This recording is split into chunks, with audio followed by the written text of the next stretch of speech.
Welcome to SWISSUES PodCast, episode 6, or a special edition today. We've got Thierry, Fausten, Armin Scharlach, Bob Dognen, together with myself, Bill Young. And we're going to look at the question, where to now? It's currently Friday the 17th, and on Monday the 20th, it's inauguration day in the States. Is this the biggest change that we've seen since the end of the Second World War? And what does it mean to us?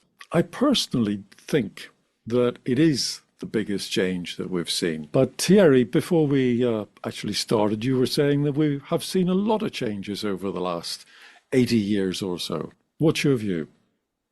Yeah, I mean, when you look from the end of World War II, so 1945, you had so many other wars. You know, I can call on Korean War, Indochina, Vietnam, Afghanistan 1, 2, 3, 4, Iraq 1 and 2, and it never stops. To me, one of the biggest changes has been the fall of the Soviet Union and the rise of China at the same time, because it really came at the same time. And this has really dealt a very, very different set of cards in the world, not only in terms of foreign policy, certainly in terms of trade. And what you see now happening, the battles that we see are way more about trade and the control of resources. So to me, these are bigger changes. Donald Trump was there for 4 years, did a few things. It's coming for 4 more years. A priori, in a democracy, there are not that many damages you can do with the possibility to change them after, even if it takes years. Like if you break something, sometimes it can take many, many years to rebuild it. But I'm certainly not thinking he's the biggest change we can see. We're going to disagree on that one, I think. By the way, I should apologize to listeners.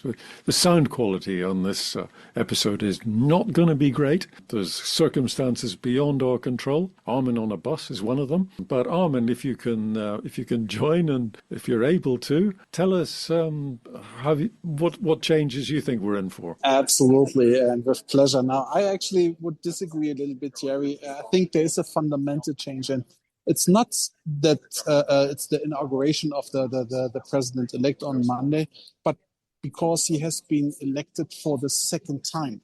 And that is what I really believe is a very, very big differentiator. The first time he was elected, you could have said, okay, people don't really know what he's going to do, and he's just a great entertainer and everything. But now as they have re-voted him, that means there is a fundamental change in the society, and that won't go away, not within the next 4 years and probably not within the next 10 years. And that will make a difference.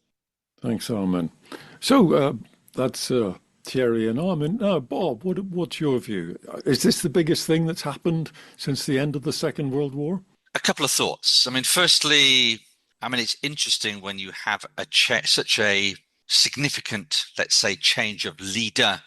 My concern always is that the narrative reverts to the very old narrative of heroic leaders, that things happen because of individuals as opposed to systems. And I think that's something that we need to be exceptionally careful with, that Trump himself may or may not have very significant impact because he is simply the tip of a very, very complex systemic iceberg. And while he's an easy target, there is a danger he seduces, particularly neoliberalism, into the wrong form of analysis of what is going on. So that's just one to post that. Secondly, are we at the beginning of something, or picking up what Armin was saying, we may be in the middle of some form of broader social and political and societal change, the death of neoliberalism and the rise of an older form, possibly even 19th century in character, of nationalist capitalism. Trump, I think, is a symptom rather than a cause. And in that note, if we now begin to see the death of neoliberalism in front of our eyes, well, maybe we should rejoice, because maybe a new liberalism has to arise in the next 5 years, or we may face a very dark future indeed. So the optimist that I am suggests that Trump may be a catalyst for positive change in a way that he does not intend and cannot even understand. I'm not going to say whether it's positive or negative. I do think we need to be careful talking about neoliberal and liberal, because there is some debate over the meanings of those words. They're different in the US. What we call liberal in Europe is pretty left-wing in the US. So what I think we're seeing is the end of a liberal era that started at the end of the Second World War. I think it has been in decline for decades. I think it's been dying slowly, and I think Trump has come in as a wrecker, and it would be very dangerous to underestimate how important he is and the influence he can have. He's too easily underestimated. So I think we're in for massive change regardless, and I don't want to call it good or bad. Thierry. Yeah, well, I want to build on what you just said, on what Bob said as well. I think for me, the risk we have, the main risk is a form of protectionism, which could even be expensive from the part of the US and the oligarchs that are about to run it, and protectionism being about being closed on its own country, which we also see a number of what we call in Europe populist people try to do, whilst at the same time, big powers like Russia and China are trying to expand, because it means that the scales of the balance are going to be tipped in a dangerous way. Because if you first don't honor your alliances, and second, allow other powers to just step into the neighbors and say, hey, thank you for being mine. We are back, as you were saying, to the 19th century, and what at least led to the First World War. And I don't want that back. It's dangerous from a political, geographic, and economic point of view. You can't just. I think we have to assume that bad things are going to happen. It's just a change. We are into neo-colonialism. I mean, China's looking at Taiwan. Trump is looking at Canada, Greenland, the Panama Canal. Europe is isolated and weakening, and Ukraine, God knows how that's going to end up. So things are going to change. But what I think we ought to be looking at is, how is this going to affect people in business? Do they have to worry about this at all? Can they get on with their lives and simply vote for whom they want to vote for, and then go into work and do their jobs normally? I'm going to suggest that there's quite a number of things that they should be thinking about in their jobs at work, whether even if they're not close to the CEO or at that executive level. What's your view? I'm coming back. I mean, to me, it shouts aloud about supply chain resilience and risk management. I mean, obviously we are from a procurement and supply chain background here, but it's the risk of, not only. And when I say supply chain, it's not only about supplying to yourself, it's also being able to sell and distribute. It's the whole economic cycle that is at risk if, you end up with barriers to business, unable to access to resources, manufacturer, transport, reach customers. Yeah, it's a jumble. And it's a complete redefinition of what your markets can be, because you have ended globalization and free movement of goods and people and services. Yep. Armin. I think Thierry is right, but I would add an additional thought on top of that. When we have been talking about resilience and risk in the past, we usually did it on a very left-brain perspective, on a very rational perspective, assuming that there are certain things that are simply happen for very rational reasons. This is why we can plan them in advance and plan some alternatives for that. I think what we are seeing right now is that there's an increased sequence of incidents where things happen that are hard to predict rationally, and therefore you need to consider in your risk management also a lot of irrational moves that can happen. And that again leads us back to one of our first podcasts. When you cannot really predict these things to come, you have to also prepare your organization to be extremely agile in responding to the unforeseen. I don't know if you know, I read today that Chinese traffic in the Red Sea is up 25%.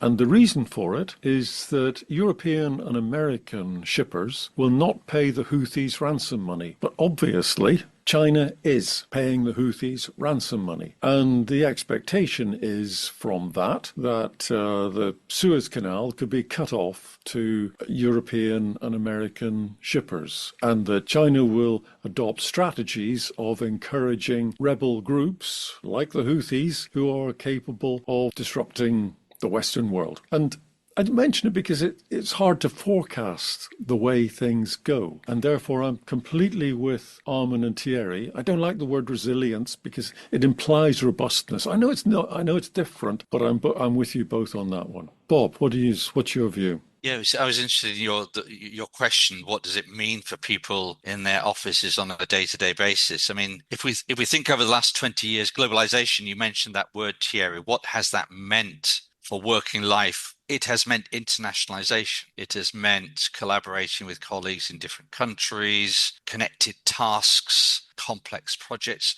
If globalization and global supply chain becomes risky and too far unpredictable, will that, as it has, in a sense, the pendulum has already swung with many countries, they go back to a country-first model. Countries may go back to a country-first model. And what we may see is, in some sense, a return to locality, a return of simplicity. And maybe, that's not such a bad thing. If you look at the rapacious nature of capitalist globalization over the last 20 years, it is not without blame for its effects on certain countries, how their raw materials have been extracted without great benefit for that country. And there may be, strangely, from a return to locality, benefits from those countries which were ravaged by the developed countries in the interests of their globalization. Thierry?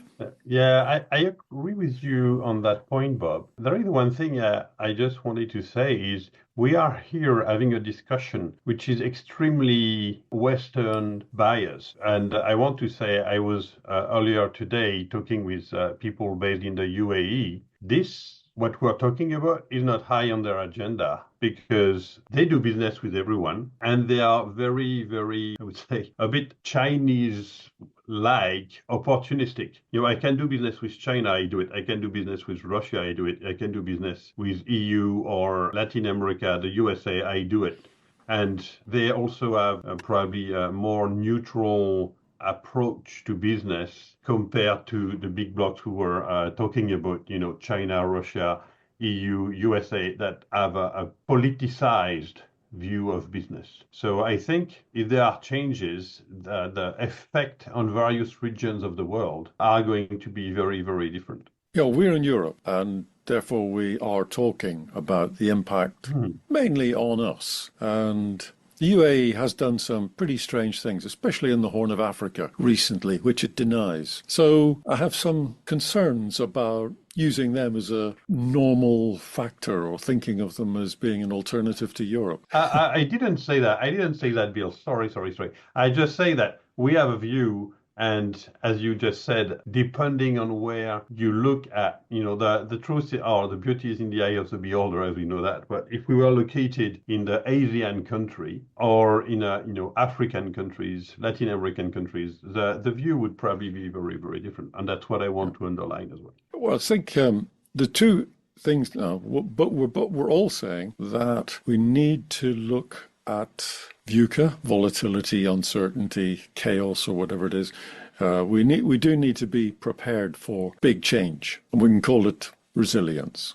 And we need to think about the effect on our individual lives, because I, for one, have spent all of my career internationalizing. Everything became more and more and more international. And if we're going to go country first, that is a big change in the way companies operate. And you have to remember that the people leading those companies today have also been brought up, like me, on this trend towards internationalization. And they don't know how to go local. They just don't know. Not in their repertoire. They have no idea whatsoever. They got to where they got today by always expanding. And so that's a change. I only partially agree. Sorry, I talk a lot again. What I want to say, a key thing is, especially in the Western countries and in Europe, we've lost a lot of manufacturing capacities and capabilities. And so even if you want to localize, there are a lot of things you just can't find. I'm working now with a small company, and we are trying to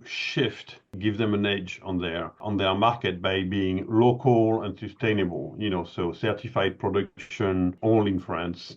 They are based in France. There are a lot of things that are difficult to find because it's just not made there anymore. You're reinforcing what I'm saying. I'm saying the companies are incompetent when it comes to reshoring, and you're saying there's a lot more difficulty than there used to be because the resources aren't there. Yeah, it's not only competence, because sourcing, wherever you source, it's about the same. It's just, you just don't find it anymore. We're saying two different things, but they're both saying it'll be hard to go country first. Armin, I see you're walking through an airport. Are you able to break up Thierry and myself? Bus station, yeah. But there's one additional thought that I wanted to chip in, and that leads back to your question earlier. What is it what you can do in business and with yourself? I think this more localization is definitely one thing, but I would see it even more fundamentally there. I'm a very lucky position that I work in a very lean organization with very, very little formalistic approval workflows in place. But if someone is working in a normal organization where there's a lot of structure, approval workflows, etc., I think now is more than ever the time to talk to the boss and the people around you to establish the old concept of it. That's better to ask once in a while for an apology than 1,000 times for an approval, because things won't get easier. They will change very quickly in one way or the other that no one can really foresee. And it's this agility that, in my opinion, will be crucial in order to cope with what is changing in today's time. That's fascinating. Yeah, Armin. Bob, anything to add to that?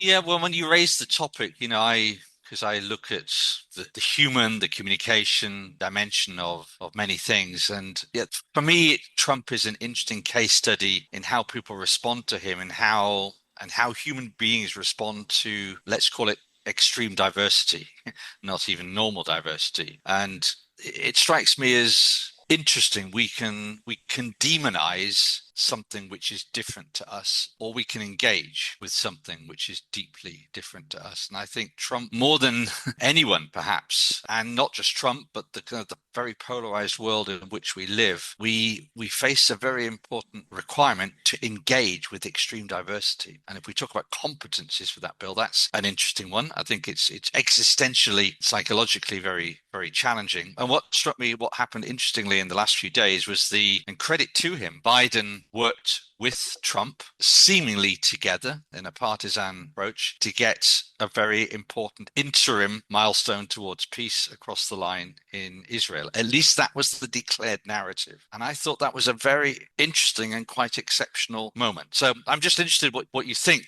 Does Trump, again, present us with an opportunity to engage with diversity to a new depth, to a new level? And has Biden shown us the way?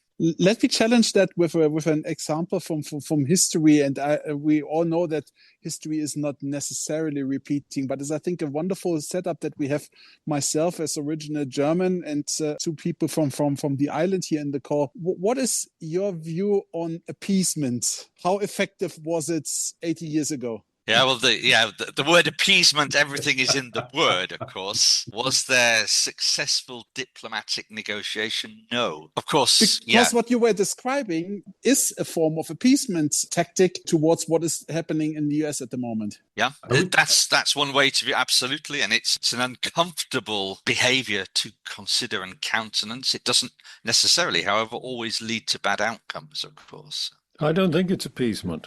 I don't see it like that. I see it more, I go back to history again, though, and I'd see it more the way in which rich autocrats, rich people at the head of large companies have fallen in behind autocrats in the past. And I am thinking of 1930s Germany as one example, but there are many others. This has played out in the past, and I think it's playing out again. Yeah, and we all hear about the rich American businessmen caving and bowing to Trump. Do you know that Bernard Arnault, the richest French guy who is in the top 10 maybe of the rich people, is also going to the inauguration. And I mean, I fear in general that giving in to a bully attitude is never ending well. I mean, if you look at North Korea, is 99% bully until, now they have, weapons and stuff, and they could really do bad things because for many, many, many years, no one really wanted to disturb the peace over there. And now we have someone who is, I would say, unpredictable, and who apparently has nuclear power. So I think there is this development of letting things unfold because you don't want to create tension. And we see it in companies. In companies, when you have a tension rising, you address it. In your family, you have tension rising, you address them. Otherwise, the risk of degeneration and amplification is really high. So I don't pretend I know anything about international diplomacy. However, I'm a bit concerned there that if there is no restraint or control, my only hope is, and when I say hope, it's a strong word, but what I expect is that the administration of the countries is going to be able to absorb or reduce the shocks that could be wanted. Because as you were saying, the mechanism of implementation will dampen potential shockwaves that would be emitted and would be damaging. I'm going to try and bring it back to how somebody working in an organization today might think about tomorrow. And I made a couple of points as we went through, just one word things. There's a lot here about planning and managing supply chains and trade, agility, resilience, and I put in scenario planning as being three headings, and they're not quite the same thing. Agility, I think Armin said, easier to ask for forgiveness rather than permission. So just go and do it. And that seems to me to be a useful personal strategy for many people in the sort of situation we might be facing. Resilience is about having backups. I think that's right. I think it's make sure that all your eggs are not in one basket is what resilience is about. And scenario planning takes me back to when I was doing business strategy decades ago. And in those days, we had much bigger contingencies. We would assume that inflation could go up to 30%. We would assume that the market could crash by 50%. We have much bigger impacts factored into our plans than today. I think there needs to be more emphasis on scenario planning to cover many eventualities. Those are the three in the trade area. Then two personal ones were mentioned. Dealing with extreme diversity. Is this something we could see in not just externally when dealing with other companies, but also internally within our own organizations? In the past, in some countries today, it is necessary to join a political party to get advanced, to express the views of that party. Maybe that's going a bit far, but we're seeing something like it in the States. And then we talked about country first. I believe that executives have lost the ability to bring stuff back. Just that's not their mindset. They've grown successful by becoming international. So bringing it back home is not in their mindset. And Thierry added to that, and if they try to, the resources are not available. The suppliers are not available because we've outsourced them all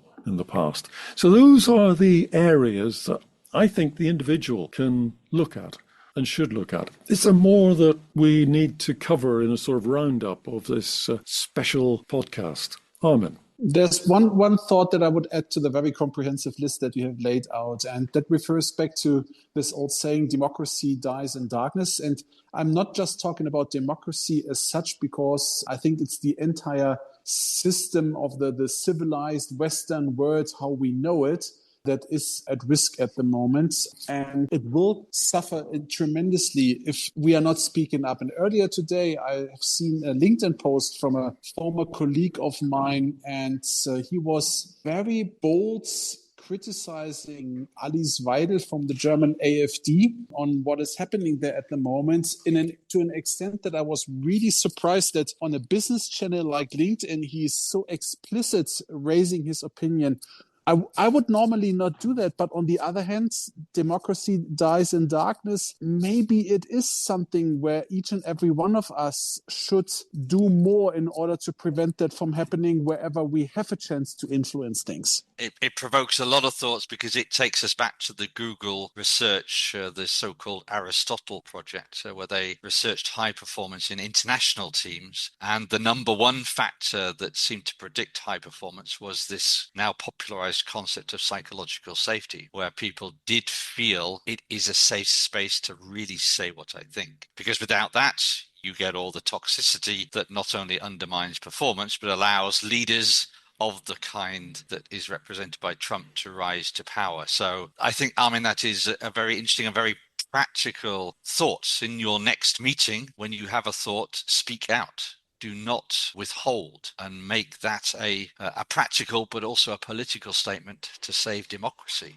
Can I ask a question on that of you, Bob, and Armin and Thierry? If you decide, as I would like to speak out, I would like to speak my mind. What is the guidance for being able to do that and be able to do it in a way that doesn't unnecessarily offend, doesn't unnecessarily come back at me badly, and has some positive impact on the room that I'm talking to? What's the guidance to somebody who wants to take your advice and speak out? I would link it back to our previous podcast where I learned this famous conclusion that I follow you means actually that I listen. I think that is exactly what is needed here. When you have this discussion, when you're speaking out, you will run into people who see things different. And I think it will be extremely important to listen instead of going too quickly into it's us against them mode. It's a topic I guess I reflect on a lot. I think importantly, to speak out effectively, one has to realize that one is speaking out fantasy. One is speaking out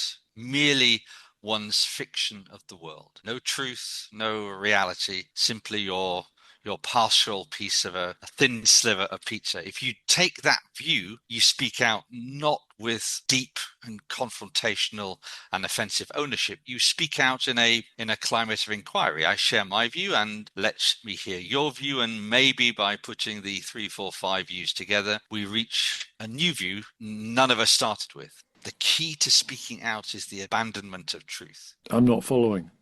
I know it's slightly paradoxical. The key to speaking out is, for me, the abandonment in the belief that one is speaking sense. If we accept that as we speak now, we speak merely fictions, we speak merely fantasies, we speak merely distortions, then I can speak freely because I certainly don't own what I'm saying, because I know that it's really a diluted form of reality. And why should you be offended by it? Because you also know it's a diluted form of reality. If we all engage with the prospect that we are telling stories to each other, the sense of ownership diminishes and the ability to follow and engage with each other increases. I'd need a dedicated podcast on that one.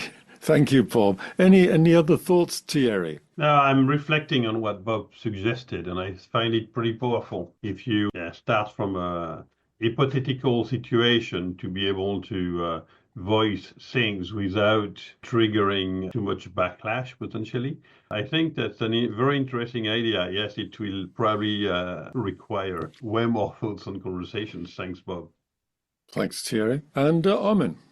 Just a very quick reply to Thierry. But even in rugby, in these teams, it requires that someone takes the initiative, because if everyone is waiting for the others to do the first move, you're not getting anywhere. Sure. You need a lead like everywhere. Sure. So I think on that, we'll come to the end of this special episode, Where To Now, of the SWISSUES podcast. Thanks, everyone.